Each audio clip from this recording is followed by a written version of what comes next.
প্রতিযোগিতার বিরোধী দলের মাননীয় সদস্য মাসুদ সিকদারের কাছ থেকে এবার তার বক্তব্য। মাননীয় স্পিকার, আমরা স্বপ্ন দেখেছিলাম যে মাননীয় প্রধানমন্ত্রী দেশে শান্তি প্রতিষ্ঠা করবেন, সমঝোতা করে জাতিকে মুক্তি দেবেন মাননীয় স্পিকার, এবং তার বহুল প্রত্যাশিত নোবেল পাওয়ার পথটি সুগম হয় মাননীয় স্পিকার। কিন্তু আমরা এত হতভাগ্য জাতি সেটি আর হলো না। তাই তো 5 জানুয়ারি হাস্যকর নির্বাচনের পরে সরকার গঠন করে তিনি প্রমাণ করেছেন তিনি শান্তি নয়, তিনি চায় ক্ষমতা মাননীয় স্পিকার।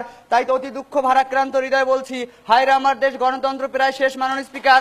যখন 41 দিনে 42 জনের লাশ রাস্তায় পড়ে থাকে মাননীয় স্পিকার, এবং মিডিয়া এটাকে এক্সট্রা জুডিশিয়ারি কিলিং বলে প্রকাশ করে মাননীয় স্পিকার, তখন বাংলাদেশের জাতি আজকে উৎকণ্ঠা মানবাধিকার নিয়ে, আজকে বাংলাদেশের জাতি হতাশ মাননীয় স্পিকার সুশাসন নিয়ে।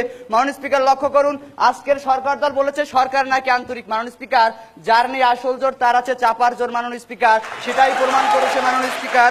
মাননীয় স্পিকার লক্ষ্য করুন, বাণিজ্য মন্ত্রী তোফায়েল আহমেদ বলেছেন যে বিরোধী দলের সাথে সংলাপ সমঝোতার আর কোনো সম্ভাবনা আমি দেখি না মাননীয় স্পিকার। যেখানে খাদ্যমন্ত্রী কামরুল ইসলাম এবং দুর্যোগ মন্ত্রী মোফাজ্জল হোসেন মায়া বলেছে যে একাদশ জাতীয় সংসদ নির্বাচন হবে 5 বছর পরে 2019 সালে মাননীয় স্পিকার, সেখানে তারা কি এমন ওহি পেল যার উপর ভিত্তি করে বলছে তারা আন্তরিক। মাননীয় স্পিকার, নাকি বলবেন এটা হলো আন্তরিকতার খেসুরি তত্ত্ব মাননীয় স্পিকার।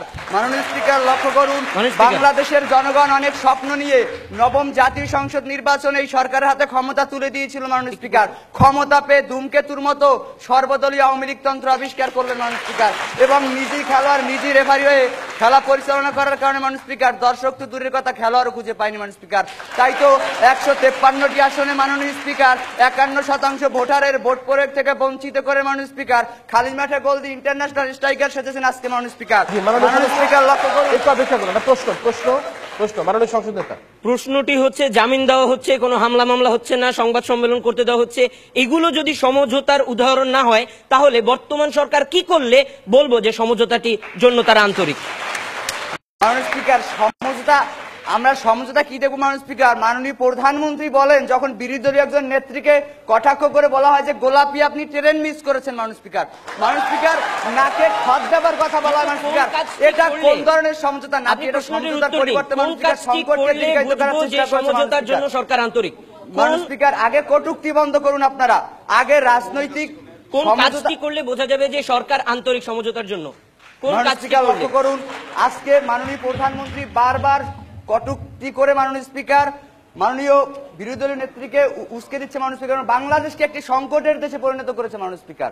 মাননীয় স্পিকার লক্ষ্য করুন, 7 জানুয়ারি মাননীয় প্রধানমন্ত্রী সংবাদ সম্মেলন করে বললেন 5 জানুয়ারি নাকি গণতন্ত্রের বিজয় হয়েছে মাননীয় স্পিকার।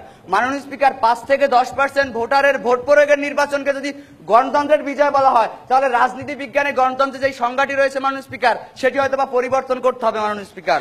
মাননীয় স্পিকার লক্ষ্য করুন, উপজেলা নির্বাচনে যখন মাননীয় স্পিকার দেখি আমরা যে গোপালগঞ্জের একটি উপজেলায় বিরোধী দল জয়ী হয় মাননীয় স্পিকার, তখন আমরা ভাবি এর চেয়ে লজ্জাকর ব্যাপার আর সরকার দলের জন্য কি হতে পারে মাননীয় স্পিকার। মাননীয় স্পিকার, শুধু তাই নয়, আওয়ামী লীগের এক সংসদ সদস্যের মালিকানাধীন একটি পত্রিকা মাননীয় স্পিকার ঢাকা ট্রিবিউন, যেখানে একটি প্রতিবেদন দেখিয়েছিল যে বাংলাদেশের 72% পিপল 1 বছরের ভিতর নির্বাচন চায় মাননীয় স্পিকার। তারপর মাননীয় প্রধানমন্ত্রী এবং তার মন্ত্রীরা বলছেন যে আমরা 5 বছরের জন্য ক্ষমতা এসেছি এবং এই আমার মাননীয় প্রধানমন্ত্রীর অধীনেই নির্বাচন হবে মাননীয় স্পিকার। মাননীয় স্পিকার, জনগণের এই কান্না, জনগণের এই ক্ষোভ মাননীয় প্রধানমন্ত্রীর কানে পৌঁছায় না মাননীয় স্পিকার, কারণ কথায় আছে কানে দিয়েছি তুলো পিঠে বিধিছি কুলো, এবার যত পারিস তোরা কিলো মাননীয় স্পিকার। মাননীয় স্পিকার, আজকে আমার মাননীয় প্রধানমন্ত্রী ক্ষমতার তুলো কানে দিয়েছেন মাননীয় স্পিকার। মাননীয় স্পিকার লক্ষ্য করুন, পররাষ্ট্র প্রতিমন্ত্রীকে যখন ড্যান মোজেনা বললেন যে যেহেতু 5 জানুয়ারির নির্বাচন ইনক্লুসিভ হয়নি সেহেতু আপনারা জুন মাসে একটি ইনক্লুসিভ, পার্টিসিপেটেড এবং ক্রেডিবল নির্বাচন দেন মাননীয় স্পিকার। ড্যান মোজেনার প্রশ্নের উত্তরে পররাষ্ট্র প্রতিমন্ত্রী বললেন না না, জুন মাসে তো আমাদের দেশে বৃষ্টি থাকে। মাননীয় স্পিকার, যদি ড্যান মোজেনা বলতেন যে তাহলে জুলাই মাসে নির্বাচন দেন, মাননীয় স্পিকার তাহলে বলতেন না জুলাই মাসে তো আমার দেশে খেকশিয়ালের বিয়ে হয়, ব্যাঙের সর্দি হয়। মাননীয় স্পিকার, এভাবে তারা বারবার সমঝোতা কেড়িয়েছেন এবং সংকটকে দীর্ঘায়িত করেছেন মাননীয় স্পিকার। মাননীয় স্পিকার লক্ষ্য করুন, যুক্তরাষ্ট্রের সিনেটে যখন বিল পাস হয় যে বাংলাদেশের 5 জানুয়ারির নির্বাচন ইনক্লুসিভ হয়নি এবং এটি অগ্রহণযোগ্য নির্বাচন মাননীয় স্পিকার, তখন মাননীয় প্রধানমন্ত্রীকে যখন কানাডিয়ান হাই কমিশনার বললেন একটি নির্বাচনের জন্য, তখন মাননীয় প্রধানমন্ত্রী নীরব ছিলেন। তার এই নীরবতার সমঝোতার পক্ষে না মাননীয় স্পিকার, ষড়যন্ত্রের পক্ষে মাননীয় স্পিকার। মাননীয় স্পিকার, আমরা আগেও বলেছি এখনো বলছি মাননীয় speaker, compromise is the beauty of democracy মাননীয় স্পিকার। মাননীয় স্পিকার, সমঝোতা আসুন এবং বাংলাদেশের জাতিকে মুক্তি দেবেন মাননীয় স্পিকার। এই আকাঙ্ক্ষায় মাননীয় স্পিকার আজকের এই প্রস্তাবটি যেন গৃহীত না হয় সে জোর দাবি জানিয়ে আমার বক্তব্য শেষ করছি। ধন্যবাদ মাননীয় স্পিকার, ধন্যবাদ সবাইকে। Compromise is the beauty of